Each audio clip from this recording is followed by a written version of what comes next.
बारेंगी पोसीठारे जगन्नाथ महाप्रभु मंदिर रे पवित्र देव स्नान नीति संपन्न हो जाइछि। भक्तों गहन रे स्नान करिसेंती चतुर्धा मूर्ति। कालिया सात को स्नान बेदी रे देखि भक्ति रे आत्मविभोर होई उठिसेंती भक्त माने। भोर 5टा समय रे महाप्रभुंकर मंगल आरती सरिबा परे क्रमान्वय रे चतुर्धा मूर्तिंकर गोटे परे गोटे पहंडी आरंभ होइतला। परंपरा अनुसार स्नान बेदी रे गंगा देवी को आवाहन पूर्वक महाप्रभु जगन्नाथ, देवी सुभद्रा एवं बड़ भाई बलभद्र पूजा पंडा माने संकल्प करा जायतिला।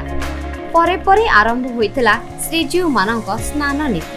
प्रथमे पंचामृत, तापरे गंगा जल एवं शेषरे पैड़ पानी रे स्नान करा जायतिला। या परे महाप्रभु मानक प्रत्येकଙ୍କୁ 108 कोरा लेखाएं शुद्ध सुबासित जल रे स्नान करा जायतिला।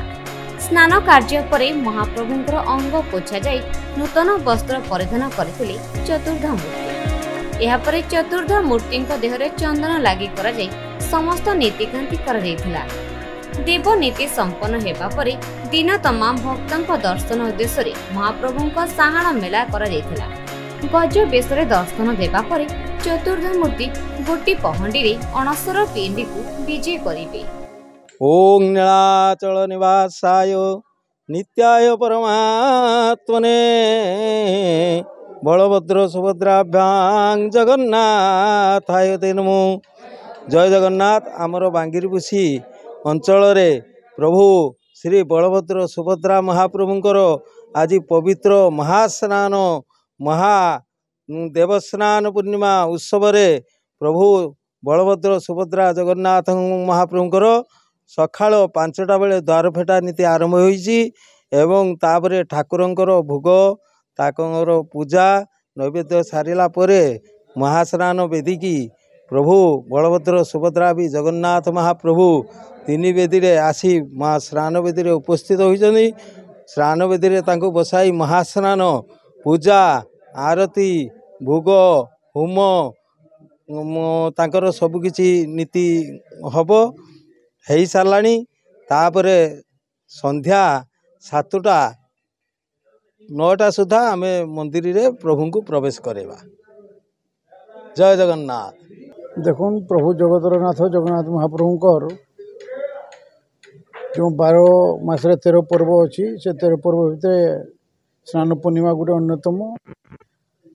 आज सारा भारत वर्ष सारा पृथ्वी रे जेते जगह महाप्रभुंकर मंदिर अच्छी सब मंदिर आज स्नान पूर्णिमा महासमारोह पालित होची।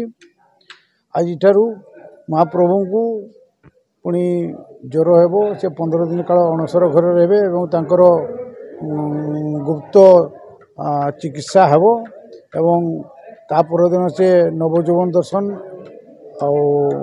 नवजौवन दर्शन हवा परे महाप्रभु रथ यात्रा चढ़ी माउसी बाड़ी को जीवे एवं जोटा कि सारा भारत वर्ष सारा पृथ्वी चाहिए जो जगन्नाथंकर जो रथ यात्रा घोष यात्रा से दिन को प्रभुंकर देह पा ठीक हवा परे ता पर दिन प्रभु रथ रे विराजमान हेबे एवं माउसी बाड़ी को यात्रा करेंगे। आज प्रभुंकर स्नान हला स्नान परे गजानन बेश होईची। गजानन बेश पर प्रभुंकर सकाळु जमती आपनकर सूर्य पूजा मैलम पूजा सब होईची एवं अन्य संध्या कार्यक्रम संध्या आरती फलती सब कार्यक्रम रही।